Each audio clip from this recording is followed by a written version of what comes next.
It's more like I worked out for 2 months and also kept my healthy diet up for 2 months and did all these other things. And now I'm starting to see some of the, massive differences I was looking for to start with.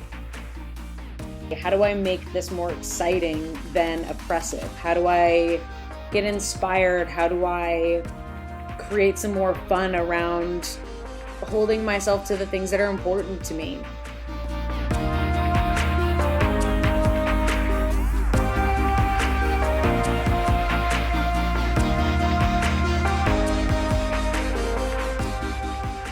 Hello and welcome to Full Circle, the Magic Mindset Podcast. I'm Matt Karlberg and I'm joined, as always, by my wonderful co-host, Leah Lilly. We aim to bridge the gap between my study of psychology and sociology and Leah's study of astrology. Each week, we take a specific topic and we approach it from both of those two perspectives to come to a deeper understanding. If you missed out on any of our previous episodes, you can catch up at leahlilly.com/fullcirclepodcast or on Spotify, iTunes, or YouTube by searching for Full Circle Podcast.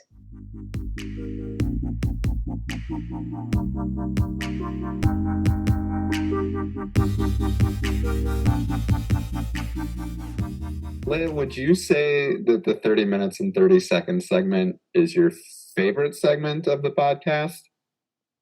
I saw it coming up and I shrank into myself a little bit. I just forget about this every time, and when it's here, I have so much anxiety.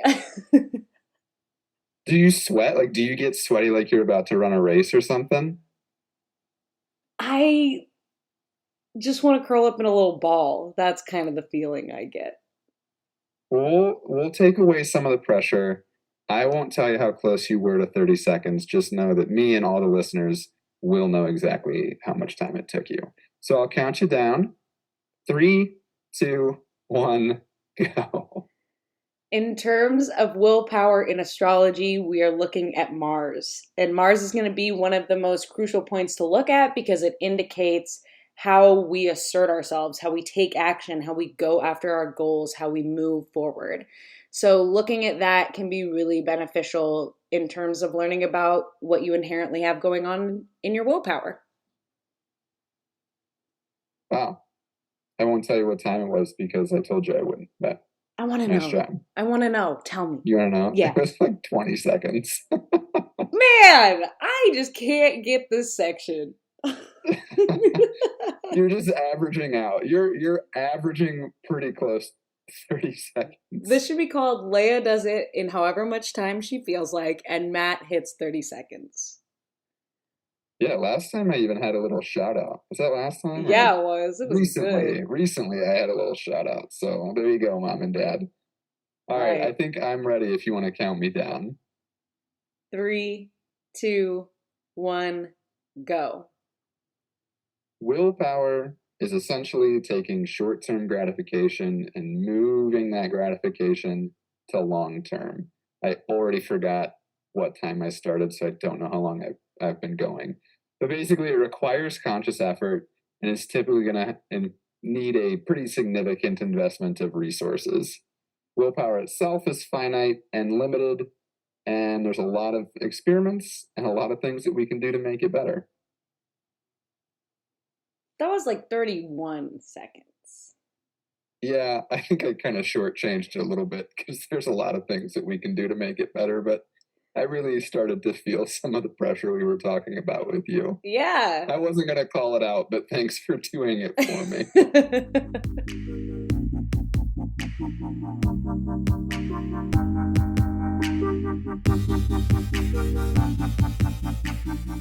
So Matt and I are going to figure out what's going on in each other's worlds in terms of willpower using part of our specialties.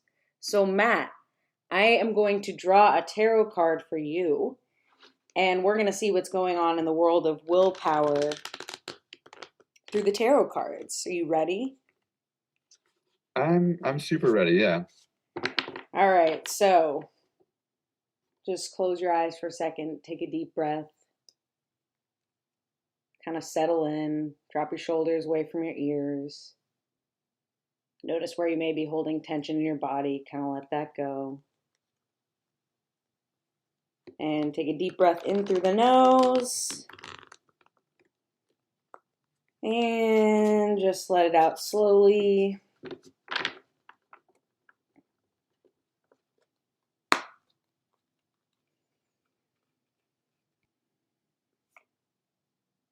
Okay. You can open your eyes. And for those of you who maybe aren't as familiar with tarot or tarot readings, I just do that to drop in with somebody else's energy when I'm pulling cards for somebody else, kind of sync up with their their energy so that I can do an accurate reading for them. So thank you for doing that. Matt, are you ready to hear your tarot card? Yeah, I'm excited. So for you, I pulled the Queen of Coins. And I think this is one I've actually pulled on the podcast before. But the Queen of Coins has to do with dedicating yourself to cultivating your reality. And I think that through taking the time to shape your life, your environment, your activities, what you're involved in to be what you want, you lead the healthiest lifestyle for yourself. You lead the healthiest lifestyle for you. So you've got to take the time to cultivate the routines and the activities in your life that are going to give you the ultimate goal that you're after. So I think it's getting clear about what your goals are and what your values are, and then shaping the things that you do to reflect that. So in terms of willpower, I think this says a lot about making sure that you're clear about what maybe your fitness goals, your career goals, like all of those things that require willpower are, and then looking at the activities you're doing right now and deciding what's helping you get there, what's maybe hindering you a little bit, and then starting to shape those things that are hindering you into something that's going to help you. Does that resonate with you? Yeah. Yeah, I think, and we've done these readings before, not for this specifically, but I think in general, it's pretty applicable to me. We've talked about how I kind of like just choosing something to be mindful of. And I think, you know, using that card to be mindful of willpower and the things that I can be doing to, I guess, enhance my willpower in my life. I think that's always a positive. Yeah, just a little reminder to use your resources. Yeah. And we talked about those resources a little bit too last week on the podcast, right? Where, it requires an investment of resources to have willpower, and willpower itself is a resource. And I think it's an interesting combination there. Definitely. Definitely. Something I really like about this card too is that like there's this woman standing outside and there's trees around her. You can clearly tell she's in nature, but these trees are kind of shaped into really interesting um configurations, not like trees normally look. Like they have an intentional shape to them, and I think that says a lot about like we're given so much stuff on a daily basis, right? So many different stimuli and things we should be doing, and there's just so much out there. It's kind of a jungle, and you can cut through the noise to shape your trees, as it were, to kind of cut out what doesn't work for you. And it's like, no, I see this sculpture of a life for myself in everything that I'm being given, and I'm going to kind of cultivate it to look like this. I think that's a really interesting facet of willpower that we kind of let drop, is like willpower is directly tied to our control over something, over whatever it is we're trying to assert our willpower over. So I'm curious, like, how in control you feel. Like, do you feel like you're like shaping your trees, or your trees like needing some trimming? Like, what's going on? My my trees are in really good shape. No, I think that, and we've talked about, and we'll talk about it more in the case study section, but I think my trees are in an intermediate space right now where I'm kind of in the process of trimming them down a little bit. Um, I've run into a couple of issues with resource management, but you and I have been working together with the accountability buddy perspective to hopefully give me a little bit of extra push to get it taken care of. So Yeah. Yeah. And I think that's, just one example too of like a resource, like using your resources, using friends, using things that you know are going to help you. Like, I'll be your gardening buddy. I'll help you like trim those fitness leaves off your tree. Like, I got you. So it's cool to like look at the resources that you do have and the different opportunities you do have to continue to like make that creation work for you. Leia, I'm a little less experienced with the psychology aspect than you are with the astrology aspect here. And I think it's important to make the disclaimer that in no way am I licensed for psychology therapy at this point in time. So just want to throw that out there for everybody to know. But today we're going to just kind of run through some questions that a therapist might ask and just know that there's no clinical outcomes from our conversation. I think that's more for the listeners if they're trying to apply these things to their lives. It's just us talking from our perspectives, not licensed medical assistants.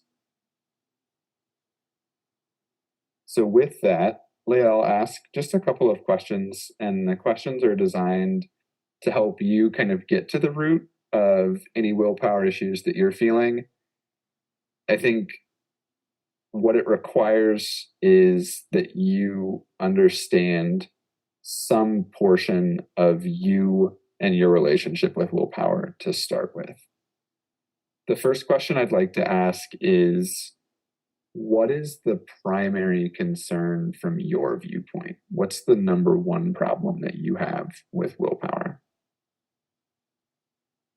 I find it very easy to talk myself out of like a willpower decision that I've made. Do you notice that you talk yourself out of it more with certain types of decisions? Is it when you're in certain environments with certain people? Are there any commonalities between those decisions that you talk yourself out of? Mm, I notice a lot of them like in the like health and wellness department of things, but I think it's just like anything that I don't feel like doing in the moment. Like it's like, oh, I've just decided the instant gratification of that would be better right now, and so like I'm just going to talk myself out of it real quick, cool, and then it's like, all right, I did it. So it's a rationalization of, the short term gain is better than the long term gain, no Yeah. matter what. Okay. Is that something that you actively want to change? Yeah. What are some of the things when you think back to successes that you've had where you start to debate with yourself, do is the short term better than long term, and you're starting to talk yourself out of it? What are some of the successes that you've had, whether it be specific decisions or specific strategies to like not talking yourself out of that? Well, one of them was they're both health and fitness related, which I guess looking back, that stuff is really important to me. And it's funny now that it's not as big in my life. But I did yoga pretty consistently for over a year. And the point that my flexibility and strength and skill was at was pretty good. And now that I've sort of fallen out of my practice and starting kind of back at the beginning, it's really interesting to like know where I was able to get and what I was able to do, and then kind of falling all the way back to the beginning to be like, oh, like I kind of maybe took that for granted or just was always reaching instead of finding satisfaction at each step. And I think maybe that's where the willpower deteriorates for me, is like not finding satisfaction in each step closer, but in thinking that it all comes at the end with the goal. And I feel like we've kind of talked about my healing that I have to do with that. I remember the other time was working out pretty consistently, and I had signed up for a program where I went to a kickboxing thing Monday, Wednesday, Friday in the morning. And because I had signed up and paid money and like people knew me there and we had all committed to being there together and eating on a healthy paleo plan, I think that's a really big thing for me around willpower, is being surrounded by a community who is also practicing the same thing and supporting each other and depending on each other and holding each other accountable. And I think that's a big reason why that was very successful. And I saw a really awesome change in my mental awareness and health and my physical health and my strength and how I was just feeling on a day-to-day basis. Okay. So I think you have a couple of positive things there. And I think just to round out the time here, I think we can move to more of a results-oriented approach. And we've kind of already, we got the cart ahead of the horse here, but the question would be, what does that ideal state look like for you? Like if you could wave a magic wand, what would be the ideal end state? And then we can talk through some of the steps that you get there. And I think just from an expediting, whatever, just due to some of the time constraints where we don't have time for like a full hour session or a half hour session, I think we can kind of slowly get there from some of the things that you'd said to some of the other questions where you have taken an active role in, that aspect of your mental health with willpower, because the way the questions are framed, you're finding the problem and defining it. You're finding the solutions and defining them.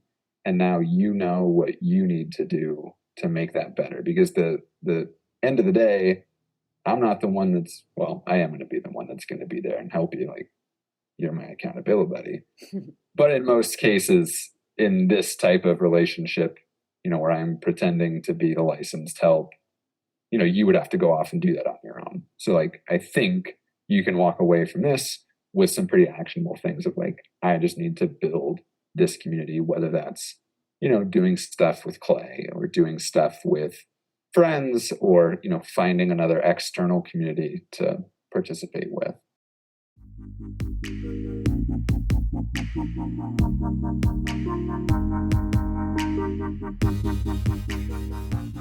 We are in the midst of Sagittarius season. Lasting until December 21st, this is a time of exploration, expansion, and growth.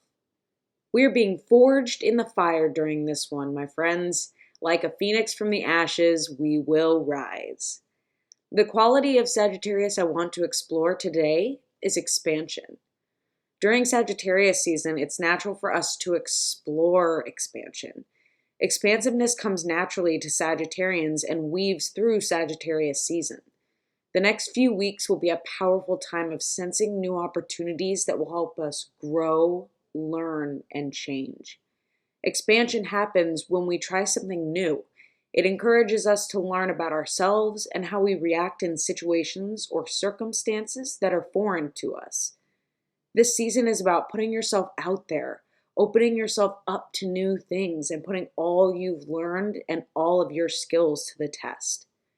The mentality of this sign and season is that it's all going to work out in the end. So have faith, keep your chin up, and have fun with it.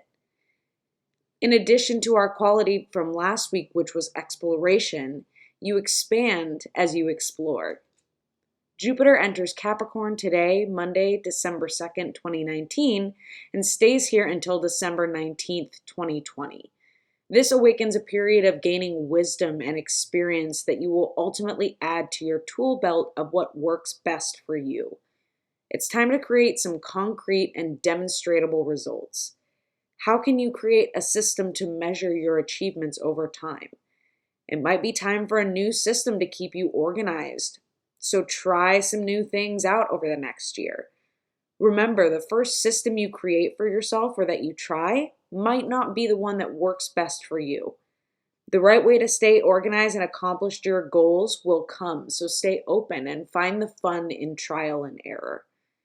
It's time to write out all the steps of the plan you have for yourself and get realistic about what can and cannot happen. Over the next year, we will be exploring what it feels like to create an individual plan for ourselves and how we can follow the steps we've set to accomplish our goals.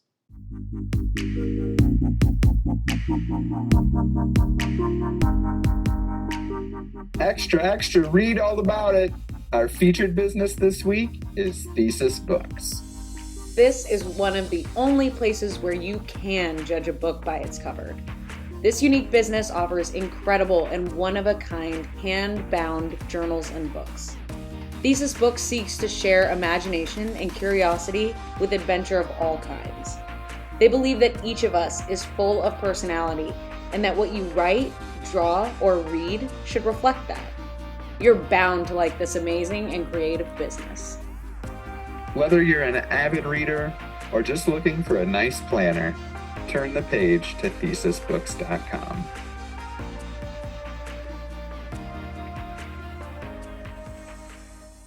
We've been talking a lot about willpower, what it is, where it shows up, and I'm curious, Matt, what are some of the blocks for you around willpower? What are some of those excuses? What are some of those things that just keep you from being able to assert your willpower in that Mars and Aries way that I know you're capable of? Yeah, I think the only place that I struggle, and we've talked about it, you've already brought it up on this podcast, specifically this episode. I tend to have problems when it comes to physical wellness. I usually do a pretty good job taking care of myself mentally and emotionally. I'm able to do the things that I need to do at work, all that kind of stuff. Where I struggle is I think I put so many of my resources into all those other areas that I sometimes lack the resource to just sit down and do it. I will always find a reason not to go for a run or eat healthy or something like that. And I know specifically I have it's a regular gym in my apartment complex. And there are times where I will, get my running shoes on, get ready to run. I'll stretch and head down and I'll run for everything's in kilometers here. So, it's pretty much like a quarter mile. I've only been on the treadmill 4 minutes, 3 minutes max. And I'm like, nah, this random thing happened. One time I accidentally unplugged my headphones and I was like, all right, I'm done. And I just get back in the elevator and go on upstairs, order my food, and I'm done. Those are easily the biggest blocks that I have is everything has to go perfect for me to not quit my wellness. And that's not always true, but it is true some days. Absolutely. What do you think? Because I know and I feel like a lot of us struggle with blocks around willpower in our physical wellness. What, in your opinion, why do you think that is? Why do you think we struggle with that? So many of us struggle with that. Yeah, I think there's a couple reasons. And this is something that I've spent a lot of time thinking about as I've tried to get those questions answered for myself. And I think one of the things that we do is the rationalization that we've talked about with you a lot, where it's I am not the level of fitness that I want to be, but I'm fit enough that, if somebody's like, hey, you want to go for a run? I can do it. or, hey, we want to get an ultimate game going down at the park, something like that. Like, I'm not prevented from doing the things that I want to do on a day-to-day basis. So there's no cost benefit, right? Like it doesn't seem like it's costing me anything to not go work out today. I think that the other thing is it's hard to see improvements. We're all looking to, I don't know, reduce our waistline or, fit into this dress or this suit for, a wedding that's down the road, or we want to have six-pack abs for beach season, something like that. And it's so hard to do that. And so it's hard to see progress towards that goal. It's not something where it's like, I worked out 4 days this week, and wouldn't you know, I met my goal. It's more like, I worked out for 2 months and also kept my healthy diet up for 2 months and did all these other things. And now I'm starting to see some of the, massive differences I was looking for to start with. Yeah, so when the goal gets kind of too big or too unrealistic almost, it's hard to, like you said, see results and to keep yourself on a path toward that when you're not seeing any indication that you're getting there. Yeah, I think that intermediate goals can be a really good thing. I hadn't really considered that until you just said your piece there, but I think one of the things that I've seen in some of the people that are around me that are on a similar wellness journey to me is I have some friends out here that don't run, and Dubai is an oppressively hot place. It's incredibly difficult to run here. Humidity's really high. It's just terrible to run outside. And so they've been struggling to run. But what I think what's happening is going from not running at all to running a mile. Well, that's pretty quick progress, right? Like, there are programs, there's apps on the phone, stuff like that. I think Couch to 5K is a popular one in the States, at least. And it's basically a program to say, like, you don't run at all, we're going to get you to run a 5K in, it's like 3 months or something. And so you'll walk a little bit and run a little bit. And like, before you know it, it's like, oh my gosh, I just ran a mile. I didn't even know it. And that's great. And it's great to see that progress and you feel like you're making progress. But going from a 5K to a 10K, that's a lot harder, right? And so it's your progress slows down the farther down your fitness goals you get. And I think that makes it difficult. And I think we all have different paces. And that is hard too, because then you're sold these, programs and things like that, that not dissing any of them because a lot of them are really wonderful, but you'll have the beach abs in 2 months. And it's like, some people might, but our pace is different. Our paces are just different. And I think that's where maybe we get a little bit caught up too, is like, well, I should be able to do a 5K in the same amount of time that I was able to do this mile goal or whatever. And it's just not ever something that you can really predict as far as your timing. And maybe that's a frustrating factor for us as well. Yeah. I think one of the things that I'm curious about, and maybe you can generalize it more outside of yoga, but we as accountability buddies, which is one of my favorite words to say, we have been embarking on a yoga journey, which you used to be really into and kind of took a break from. I've tried many, many times over the course of my life to get into it and never been able to, but am trying again in earnest now. Where do you, not where, what is kind of your process? Because you are starting from a place that is much farther back than where you were. And so, here's what it's like to be at, an advanced level. And now we're kind of going back to the beginner intermediate level. How are you reconciling that difference in your mind? As you say, well, shoot, I used to be able to do, this leg stretch and now I can't, or. something like that. Yeah, I think it's what kept me from getting back into it for a while was I knew where I was and I knew that I was no longer there anymore. And I think it's what deters a lot of people, honestly, from yoga in general. It's like, look at that fancy thing that I know I will never be able to do. And it's like, that's an unrealistic expectation of my body at the point that I am right now. So it was first about, okay, this is just where I am. I know where I've been. That's really exciting. I might get there again. It might be a completely different journey.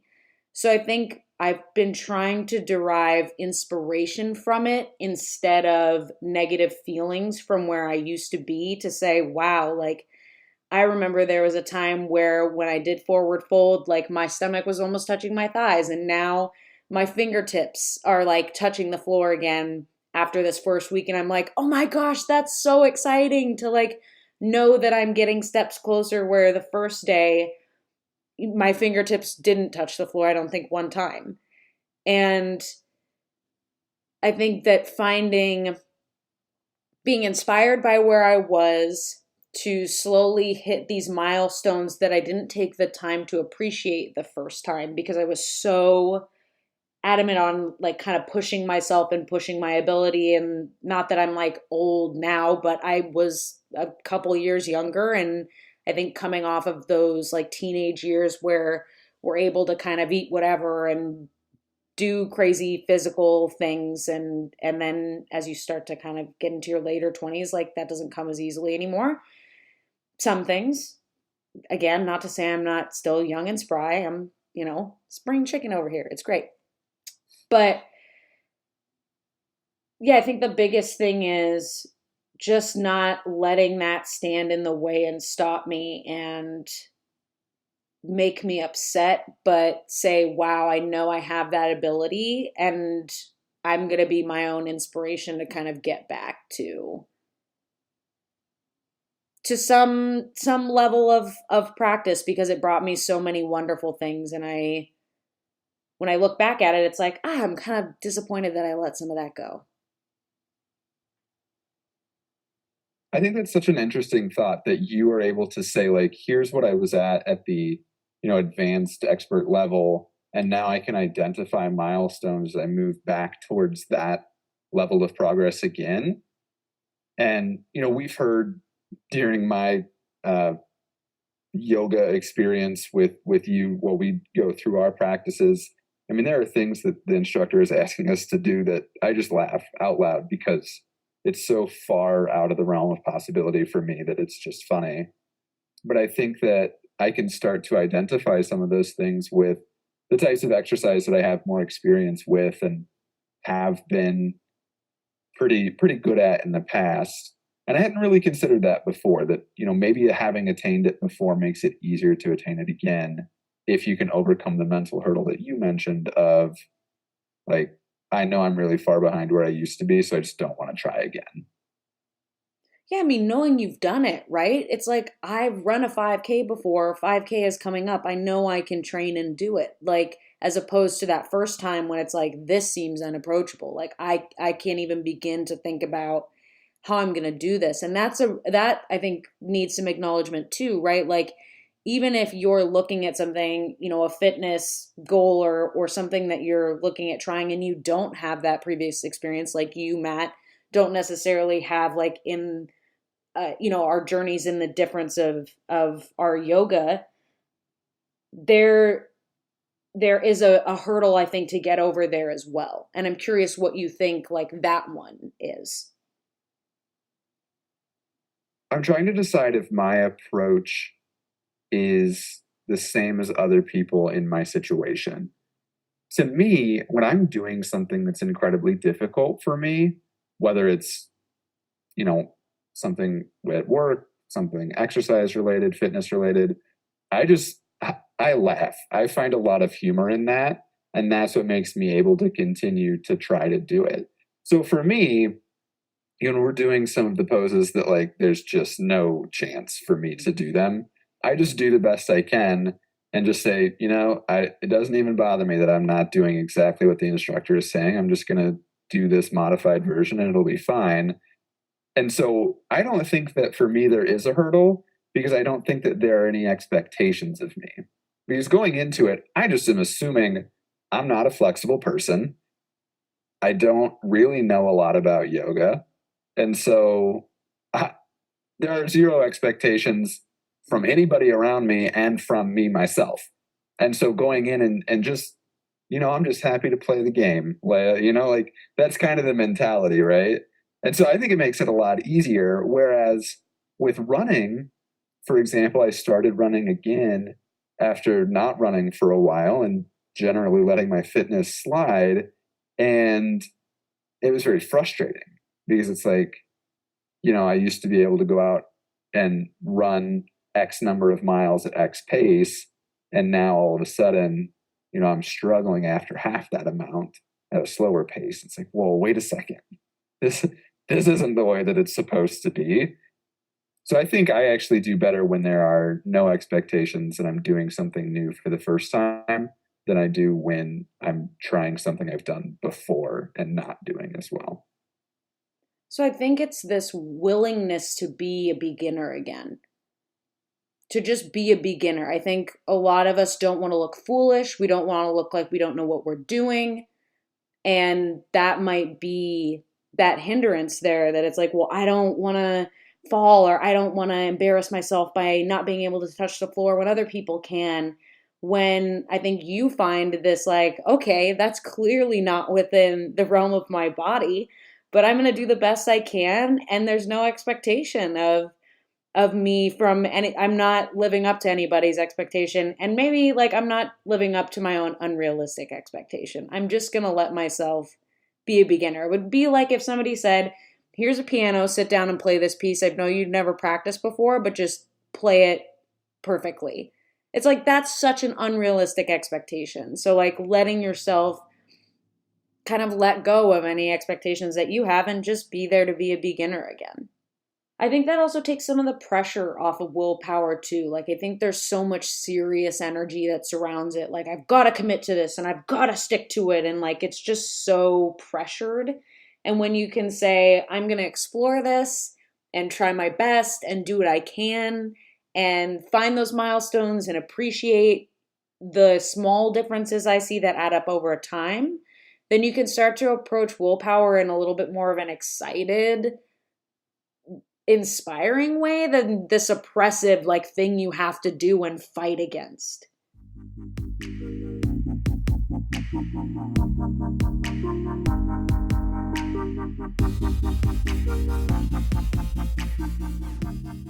Matt, take it away with your takeaways. What did you learn over these past two episodes? I have a feeling that you only said it that way because I compared it to the 30 minutes and 30 seconds last time we did this segment. But my takeaways are in no particular time order. My takeaways are that willpower is a finite resource. I'd never really considered that before. It just seems like I should have the mental capacity to do all of the things that I need to do in a day because I just know that they're the right thing to do. And not to remove agency from it, but I think it makes me feel a little bit better about the fact that, like, sometimes I come home and it's been a long day and, maybe I had a long workout or didn't sleep well. Like, there might have been some extenuating circumstance. And that is why, I maybe felt a little bit more like I should, get some food that maybe isn't the healthiest, things like that. I think the other thing that I learned is the flip side of that coin, that I can't let willpower dictate whether something is excusable or not. We've talked a lot about that rationalization process, and that's something that I find myself doing a lot and something I need to be careful of. So I think I found a coin and looked at both sides of it. What about you? What are your takeaways in 30 seconds? Yikes. Anything in 30 seconds now, I'm not a fan of, except if it's like, no, Just forget it. Where are you going with this? What's happening?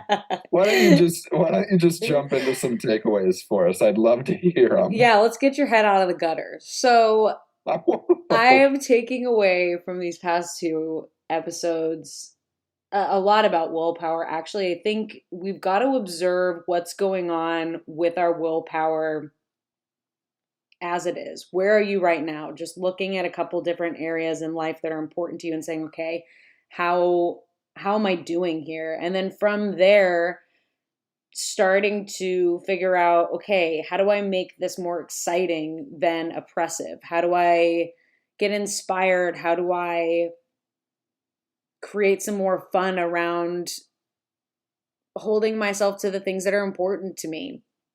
And astrology is a really good place to look in terms of Mars to see what you're inherently working with, to see the ways in which you're able to either assert or not, and get a better idea there. And then just start to make those little changes, recognize those little milestones.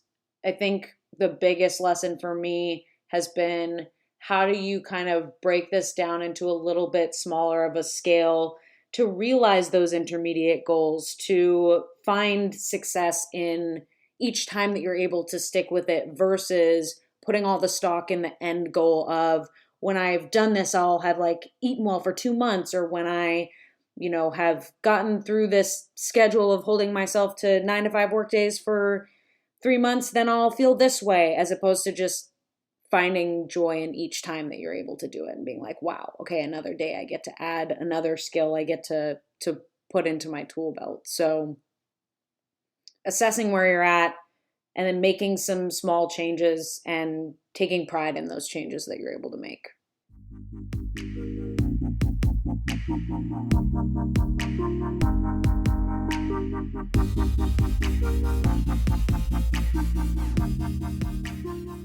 Tarot time. Our tarot card this week is the 4 of Swords. This card is going to remind us to take some quiet time to reflect and listen to our inner guidance. It's actually kind of perfect for this week in terms of observing willpower too, so might use it in that way.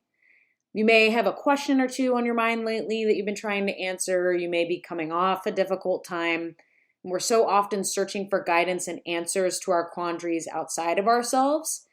Taking this time within can be very valuable to get some clarity. You're being called to listen within, so it's time to reflect and gain some new perspective. Take some time to meditate. This doesn't have to be sitting on the floor, legs crossed in silence, if that doesn't call to you. You can also try moving meditation, like going on a quiet walk in nature, or even spending some time alone in a room of the house that you feel comfortable in. Whatever situation is going to allow you some peace, quiet, and time to think and reflect. The psychological wellness tip is pretty complementary to Leia's tarot card this week. Instead of talking specifically about meditation, we're going to talk about the sound of silence and its physical and mental benefits. Quiet time can help lower blood pressure and prevent plaque buildup in arteries. It can boost your immune system. It can help to grow new brain cells. It can decrease stress levels and promote good hormone regulation. That's a lot of things. But wait, there's more. Mentally, it can help with creative thought by lowering distraction. It can help you increase awareness of self and the environment around you. It can allow you some of the self-reflection that we've encouraged on this podcast. So there are so many benefits to just having some quiet time.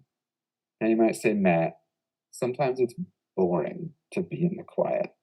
So here's a couple ways that we can easily do it. And this is what the wellness tip is actually for this week. Invite a friend on a nature walk. Take some quiet time in bed before you begin your day, or in your car before you drive to run an errand or go to work.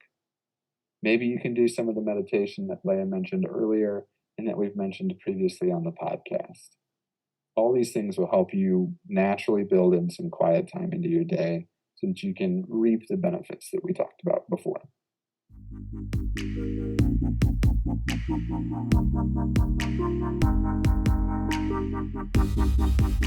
Thank you so much for joining us on this episode of Full Circle, the Magic Mindset Podcast.